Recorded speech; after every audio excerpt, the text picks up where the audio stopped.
Assalamualaikum. How are you, student?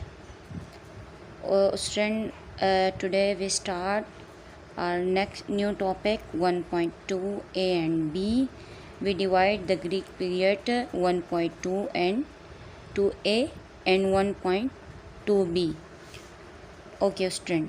In Greek period we study the contributions of our Greek philosophers like Plato, Aristotle and Democritus.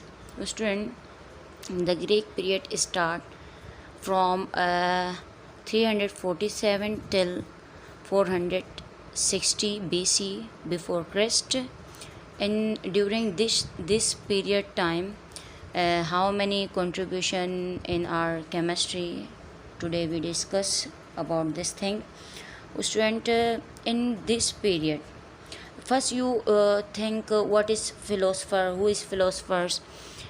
Philosophers are those people who always talking about things, जो मतलब चीज़ों के हवाले से बातें करते हैं, who deeply thinking about the things, यानी चीज़ों से related वो क्या करते हैं, सोचते हैं. Here is three philosopher.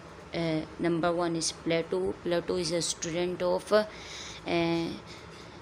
सोक्रात, यानी सोक्रेट, इंग्लिश में सोक्रेट कहते हैं, उर्दू में सोक्रात कहते हैं. प्लेटो यानी अफलातून, जिसका जो है ड्यूरेशन टाइम पीरियड है 347 टिल 428 BC, यानी ईसा अलैहिस्सलाम के आने से इतने साल कबल.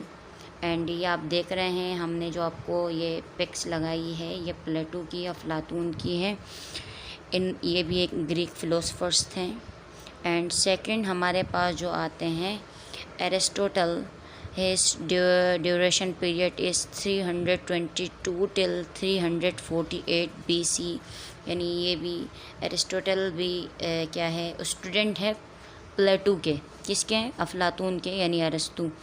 एंड हमारे पास नेक्स्ट वन इज़ डेमोक्रेटस. यहाँ से हमने जस्ट 3 फिलोसफर्स के नाम दिए हैं, लेकिन और भी हमारे पास मैनी अदर्स फिलोसफर्स ने भी कंट्रीब्यूट किया है, मैनी नंबर ऑफ वेज में काम किया है केमिस्ट्री की डेवलपमेंट के लिए. Look at this man, this is Aristotle and he is a student of Plato. And the next one is Democritus.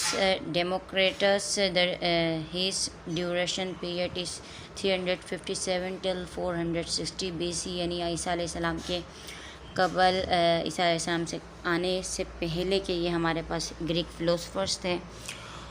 और बेटा फर्स्ट आप देखें, पहले ये देखें कि ये इनकी जो पिक्स आपको दिख रही है, मिल रही है, हमेशा मुस्कुराते हुए आपको मिलेंगे. ये हमारे पास ग्रीक फिलोसफर्स हैं.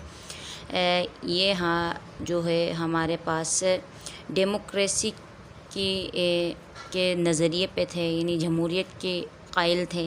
ये मैं पहले आपको कह चुकी हूँ. एंड आपको जब भी आप नेट से, गूगल से अगर इनकी आप पिक्स डाउनलोड करेंगे तो आपको मुस्कुराते हुए दिखाई देंगे, क्योंकि ये शौक़ मिजाज के फ़िलोसफ़र थे. एंड इनकी केमिस्ट्री के अंदर जो डेवलपमेंट है उसकी हम स्टडी करेंगे.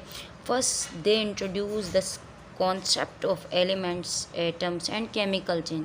सबसे पहले ही केमिस्ट्री के अंदर जो इन्होंने वर्क किया है, हमारे ग्रीक फिलोसफर्स ने किया है, इन्होंने ही हमें कॉन्सेप्ट दिया एलिमेंट्स का, एटम्स एंड केमिकल चेंज का कॉन्सेप्ट हमें सबसे पहले इन्हीं ग्रीक फिलोसफर्स से ही मिला है.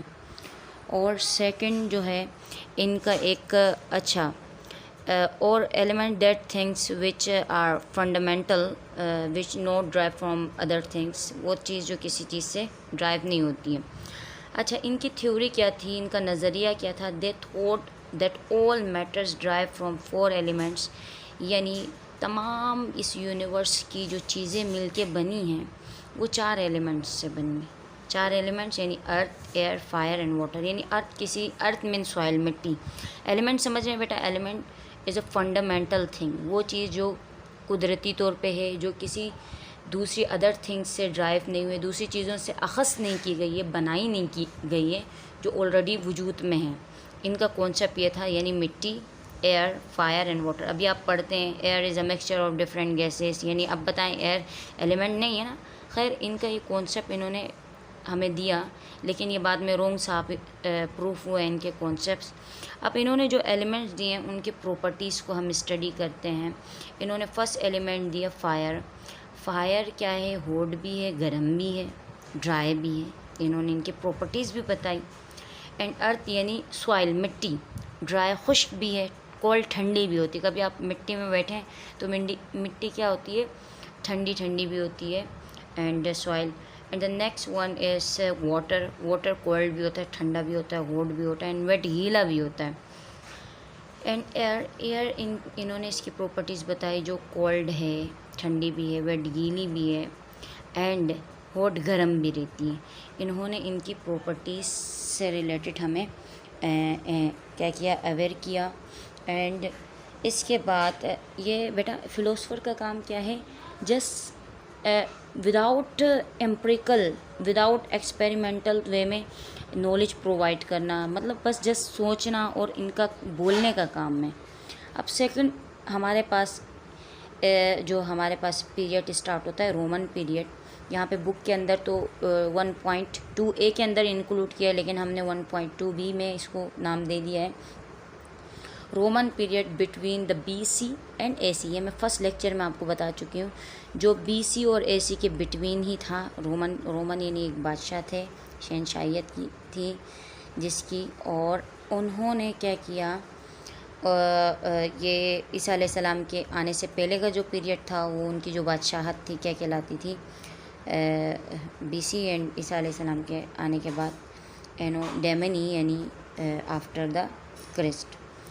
अब इनकी जो डेवलपमेंट, इनकी जो कंट्रीब्यूशंस थे हमारी केमिस्ट्री के अंदर, they develop the chemical arts still further, और मज़ीद इन्होंने आर्ट्स पे काम किया, यानी आर्ट्स बनाने का काम, कि केमिकल आर्ट्स यानी केमिकली तौर पे हमें क्या क्या चीज़ें हम बना सकते हैं। And they improve metallurgical processes, यानी मेटलर्जिकल प्रोसेस, यानी इन्होंने हमें मेटलर्जिकल प्रोसेस को भी इम्प्रूव किया इन्होंने, यानी मेटल से रिलेटेड हमें अवेयर किया कि metal conduct electricity and it also conduct heat, and non metal conduct not electricity. यानी इन्होंने हमें अवेयर किया, और मेटलर्जिकल के जो प्रोसेस है उसको और इन्होंने बेटर किया, यानी मेटलर्जिकल प्रोसेस यानी मेटल को सेपरेट करना उनकी इम्प्योरिटीज़ से। They introduce the enamelling of pottery, यानी पोट्री सिस्टम में इन्होंने इनको भी इंट्रोड्यूस किया। पोट्री तो आप समझ रहे हैं, यानी पोट से निकला है, बर्तन से रिलेटेड। एनामलिंग यानी नक्श व निगारी करना है, यानी जो हमारे पास पोट्री है, जो बर्तन वगैरह हैं उनमें नक्श व निगारी करना। अब देखें बेटा, आपके पास मोहनजोदारो जब हमारे पास उसको मिला, मोहनजोदारो को जब हमने क्या किया, डेवलप किया, तो उसके बाद उधर से जो हमारे पास पोट्री निकली उसमें क्या थे, एक अलग किस्म की नक्शो निगारी थी, एनामलिंग की हुई थी। अच्छा, ये इस तरीके की नक्शो निगारी होती है, अगर इसको हम रेस भी करना चाहें, इसको हम अगर मिटाना भी चाहें तो ये ख़त्म नहीं होती। इस तरीके की एक नक्शो निगारी होती है, सालों तक जो है ना रहती है, सदियों तक। अब भी अगर हम उस मोहनजोदारो के पोट्री को जाके देखें, बर्तन वगैरह को, तो वो एक अलग किस्म की नक्शो निगारी की हुई होती है जिसको हम इजीली रब्त नहीं कर सकते। एंड बेटा इनके जितने भी काम थे वो अकॉर्डिंग द क्या थे, their work were all empirical, experimental. तमाम इनके काम जो भी इन्होंने किए वो इनके एक्सपेरिमेंटल वे के थे। एक्सपेरिमेंटल वे पे इन्होंने काम किया, प्रैक्टिकली इन्होंने करके दिखाया। अब हमारे पास जो ग्रीक फिलोसफर्स हैं इन्होंने प्रैक्टिकली तो कोई काम हमें प्रूफ करके नहीं दिखाया है कि देखें ये एयर इस element and earth is soil इस एलिमेंट, प्रैक्टिकली तौर पे कोई प्रूफ नहीं किया। वो उनकी अपनी थॉट्स थी, उन्होंने हमें ये बताया। एंड बेटा आज के लिए इतना। थैंक्स। ओके, अल्लाह हाफिज़।